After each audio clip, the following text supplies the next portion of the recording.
issues for third-person action games. That's right, it don't matter if it's Ninja Gaiden, Devil May Cry, Bayonetta, Saints Row, Mercenaries, whatever, even Fallout. Even Fallout New Vegas falls into that, even though, regardless of the first-person view mode, you can still mess around with the camera and turn to the third-person perspective. This is a troubling issue that's popped up in recent times. It's been kind of annoying the hell out of me. They keep cutting out characters, they keep cutting out weapons and tools, and things like that. And it just makes no sense whatsoever. Character skins, you know what I mean? Why would you charge extra for clothing or how the person works? You know, in such, you know, a silly, retarded way. So my first suggestion of that would be, you know, stop cutting out content. And if you want to charge people extra for something, charge them for a character creator. You know, just the same as with my fighting game video, I recommend that. Have presets and have a preset of the characters that you can select. And if you play through the game, you can unlock any character that's in the game, that's already in the game, if you want to play as someone other than the default characters, if you understand my meaning. Same thing with the skins and the clothing. It really annoys me when they want to charge extra for that, so just cut all that out. Just charge for a character creator and be done with it. And leave all the other stuff in there. Alright, right here. Another one. It's the multiplayer features, if the game actually has any. It's really a pain in the ass to mess around. You know, number one, trying to get folks to buy the same system, the same game, and then to subscribe to a network or whatever. To me, that's just a monumental amount of cash. That's really hard to convince anybody to do that. When it's easier to convince them to go ahead and just buy a controller, or just come over to the house. You know, we can just play split screens right here. You know what I mean? To me, that's just insane. That's just dumb. But there is a way around that. If you want to make money on wherever you lose money on that little issue, you could actually, you know, I think you could set up a rental service for video games if you're talking about all online all the time and all this other weird stuff. Just pay $5 for 5 nights or whatever you know, $1 a night if you want to rent a game for like 5 nights, and they could have everything, all the bells and whistles, every little thing, you know, if they're not too sure if they want to purchase it or not.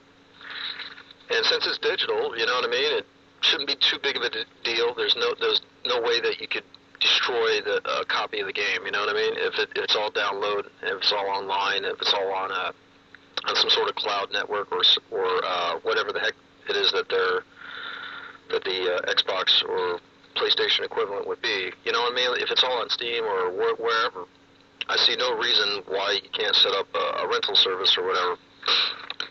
Some folk, you know, because that would just rake in tons of cash. You know, cut out all the DLC. You know, stop collecting money with DLC and all that. Just go back to work. And if you want to collect a couple of bucks here and there, I think rentals would definitely do the trick. Renting the whole game. That would definitely make a crap ton of money. Because straight up, I mean, why on earth would anybody pay a yearly or monthly fee for online services? To me, that's just retarded. It's like, nah, if a person buys the system, they should have access to online networks or clouds or whatever automatically, so long as the area produces a signal. They should have access to that. Because, I mean, come on, your system's $400 to $500, man, when you're launching the brand spanking new. Come on, dude. Just asking way too many. You're just asking way too many for way too much stuff. The other item that I could see them actually charging for, though, would be the modding clouds or modding networks or whatever. It worked really well with Fallout and Skyrim and games like that.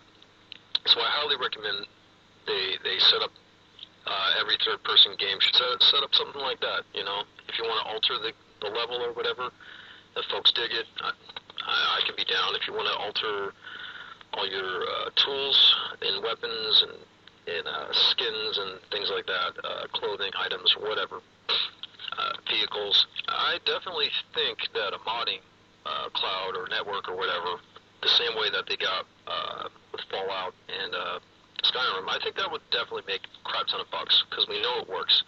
So hook up folks with that. Another item to explore would be, straight up what the best DLCs that everybody praises, which would be the expansions. Go ahead, keep making those. If you got a game like this one that you got on screen, Mercenaries 2, where you can't go inside any of the buildings, go ahead and do that. Make a mod so that it expands the entire game, and you can just waltz into any building at any time, and you can have a completely different game. Maybe you mess around with stealth gameplay. I don't know. That's one issue to set up. Another issue to set up would be probably another expansion to set up would be underground dungeons or extra caves and vaults, like say Fallout, things like that. Another item that you could expand on, which I got the idea from playing Saints Row 3. They had a little bit of air-to-air combat, and they also had an airship, a sky base, and an airship. So I thought that was a pretty interesting idea, and that would have been a great idea for including in the other games, like this game that you see right here in front of you, or any other game. I think that would be a monstrously kick-ass expansion. Another way you could expand would probably do underwater stuff as well. But that's for those kind of games. For the linear games, like say Devil May Cry, Bayonetta, or Ninja Gaiden, I don't really think expansions. You can do expansions, but I think it would be better if they just made more games. To be honest with you, like Devil May Cry 4, they're trying to expand on that one, and they're trying to sell people on that. And I don't know how well it's going to go, because I already have a copy of Devil May Cry 4. I have no intention of paying extra just for the chance to play as Virgil or the ladies. I already have my fix solved, my hunger solved from Bayonetta. When the creative team or whatever bailed, or the director or the staff, you know what I mean? To me, it's just silly. It's like, dude, why are you trying to charge for the same game? Just make a new game. Make a completely different game, if you want to, because to me, it's just really, really retarded that, the route that they're going. They want to charge extra for all the tools and all the weapons, and want to charge extra for all the freaking outfits and all the extra characters. I'm like, don't freaking, that's retarded. Why the hell who would buy this thing? Who the hell would buy this thing? To me, that's just stupid. Just don't do it. But anyway, that's just me on Devil May Cry. Other expansions that folks could do, they could do theme expansions and things like that. Remember Legend of Zelda: Ocarina of Time? And at nighttime, you could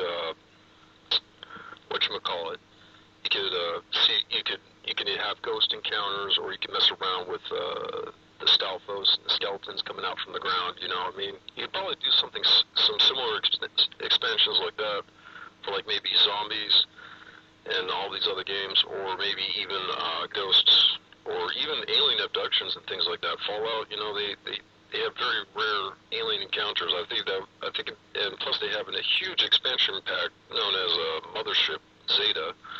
So that's definitely worth checking out. And those are wins. Those are really good examples of things that you could do. Like say it's Halloween.